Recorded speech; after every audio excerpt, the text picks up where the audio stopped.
dari TV SMA 3 Siak Hulu. Ini wawancara ini mengenai tugas wawancara kami yang bertema berbeda tak mengapa. Sebelumnya, kalau boleh tahu nama Umi siapa? Assalamualaikum warahmatullahi wabarakatuh. Kami namanya Haris Beti, tinggal Jalan Kebas 11, Blok B53, nomor 19. Sebelumnya terima kasih ini sudah bersedia untuk kami wawancarai. Oke Umi, langsung masuk ke pertanyaan dari kami. Pertanyaan pertama di luar Islam atau Muslim ya, tapi tidak banyak kalau dipresentasikan atau diperkirakan jumlah ya, itu misalnya 30 warga Muslim, paling yang non Muslimnya hanya 4 atau 3 ya, 4 atau 3 bahkan 5 tidak ada kayaknya ya, kayak seperti itulah, paling banyak 5 dari antara 30 itu. Dan untuk ininya kondisi di lingkungan kami berbaur sebagaimana masyarakat biasanya berbaur walaupun berbeda agama. Oke, lanjut pertanyaan kedua Umi. Gimana sih cara Umi, kan tadi katanya berbaur dengan mereka juga kayak warga biasa, cara menerima perbedaan ini? Karena kita berada dalam lingkungan satu kelompok, yaitu seperti lingkungan warga, misalnya rukun warga berarti RT ya, dan itu adalah merupakan warga juga ya, sama-sama warga ya, kita sama-sama mengerti dan memang mempunyai hak masing-masing ya. Beliau juga punya hak, kita juga punya hak. Jadi hak beliau sebagai tetangga kita berikan, hak kita juga bertetangga dengan dia dengan baik juga dia berikan. Jadi tidak ada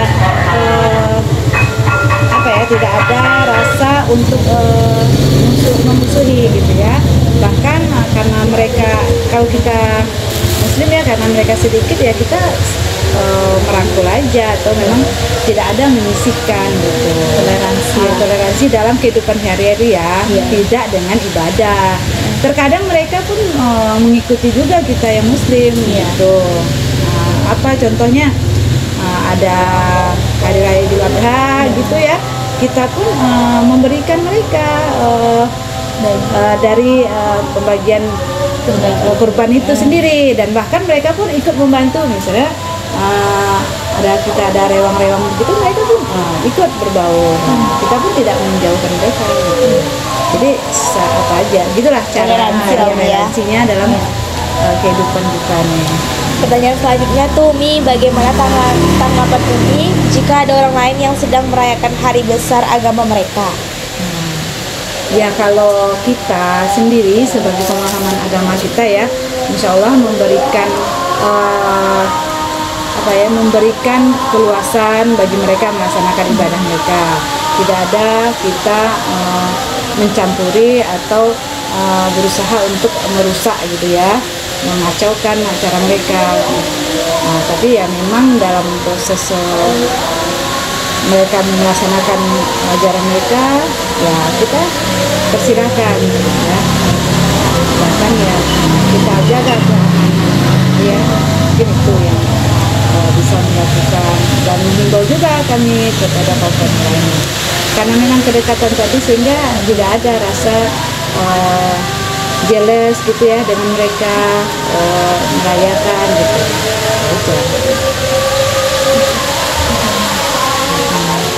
Pertanyaan selanjutnya Umi, menurut Umi apakah ada faktor pendukung dan penghambat dalam menjalani kerukunan antara umat beragama? Faktor ya, namanya faktor pendukung ya, faktor pendukung dalam toleransi dalam beragama ya, toleransi umat beragama itu yang mendukung sekali, yaitu karena kita berada dalam satu kelompok rukun warga ya, jadi itu salah satu faktor pendukung untuk bisa toleransi ya. Kalau tidak ada suatu kumpulan mungkin ya tak terlalu dulu gua gitu ya. Kalau ini tidak, karena ya sangat toleransi karena memang berada dalam satu ini, itu faktor yang mendukung kenapa bisa terjadi toleransi tadi. Nah, kalau ya faktor pendukung yang ditanyakan, itulah karena kita berada dalam satu lingkup rukun satu kelompok warga, misalnya kelompok warga rukun warga RT atau RW gitu. Jadi merasa bersama aja, tak ada memikirkan ya berbeda dia agama dia gitu ya dengan kita jauh kan, nggak ada. Jadi itulah faktor yang mendukung kita bisa toleransi karena berada dalam satu lingkup RT atau RW atau organisasi tertentu lah ya dengan masyarakat. Itulah. Mungkin sekian pertanyaan kami. Makasih atas jawabannya. Iya. Terima kasih atas waktunya Umi. Maaf mengganggu. Nggak apa-apa. Oke, kami akhiri. Wassalamualaikum warahmatullahi wabarakatuh. Waalaikumsalam warahmatullahi wabarakatuh. Terima kasih Umi.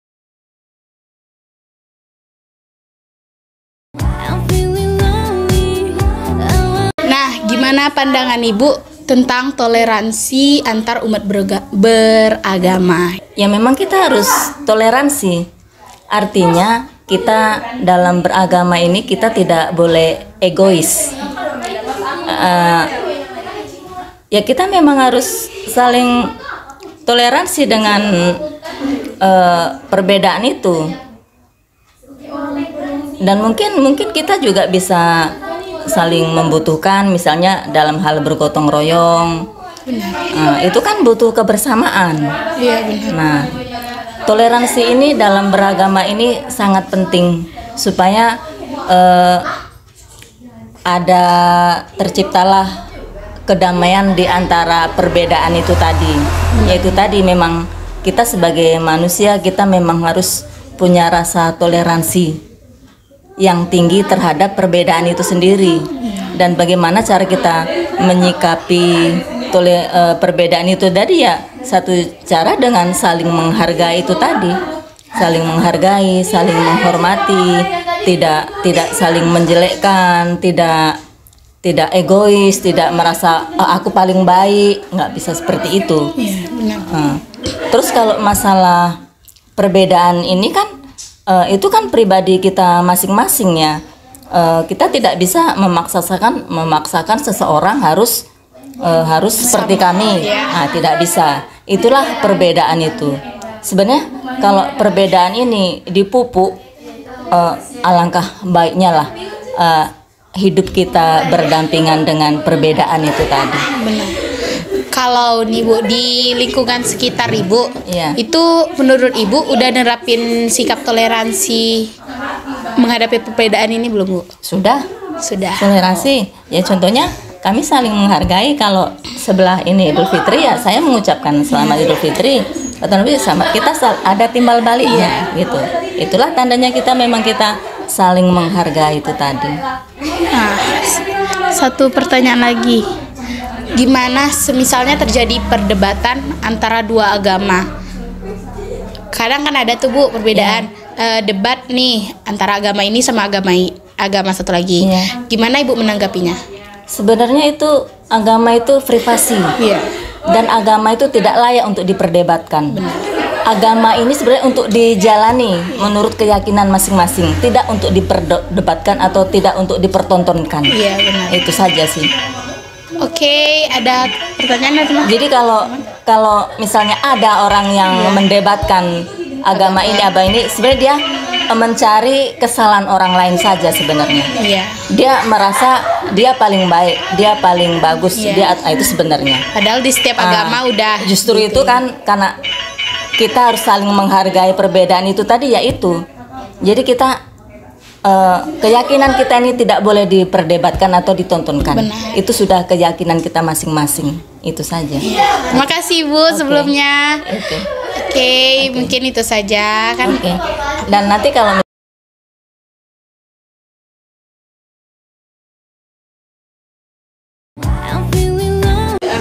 Selamat sore Bapak. Ya, selamat sore.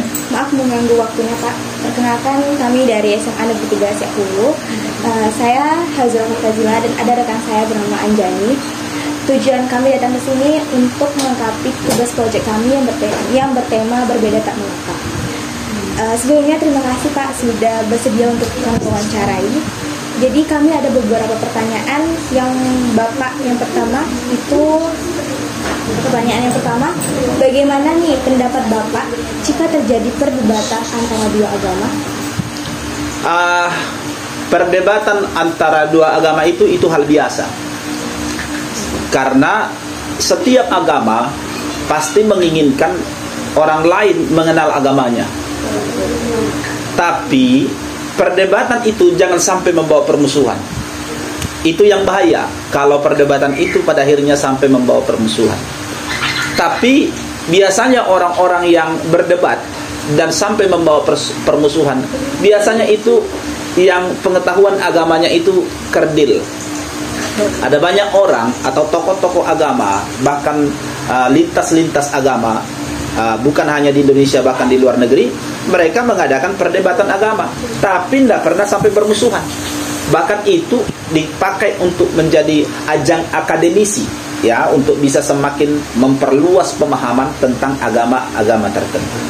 Jadi tidak masalah untuk berdebat, tapi jangan sampai membawa permusuhan. Dengan adanya konflik tersebut, apa nih yang harus dilakukan agar semua umat beragama dapat hidup berdampingan, Pak?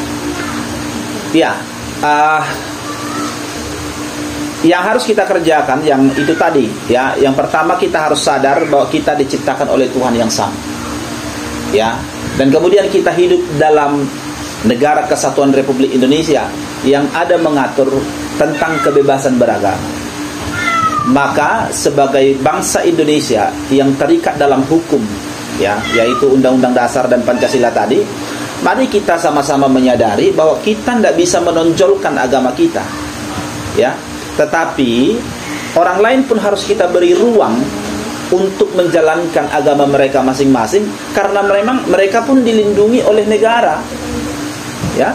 Jadi tidak ada sebenarnya istilah mayoritas dan minoritas dalam bangsa kita, karena entahkah mereka hanya 10 orang penganutnya, entahkah cuma 100 orang, atau dibandingkan dengan yang jutaan, itu sama di bangsa ini, sama-sama dijamin oleh pemerintah, ya. Jadi tidak ada yang bisa melarang kita untuk melakukan atau menjalankan ibadah agama kita masing-masing. Oke, pertanyaan terakhir Pak, bagaimana nih cara Bapak menerapkan toleransi beragama di lingkungan sekitar? Yang saya lakukan di sini, yang pertama, ya, bahwa saya harus mengerti tentang agama saya, ya. Dan kemudian dalam pengertian agama saya yang saya pahami itu, maka saya pun harus belajar juga untuk mengerti orang lain. Mengerti orang lain bukan berarti saya harus mengerti atau bisa saling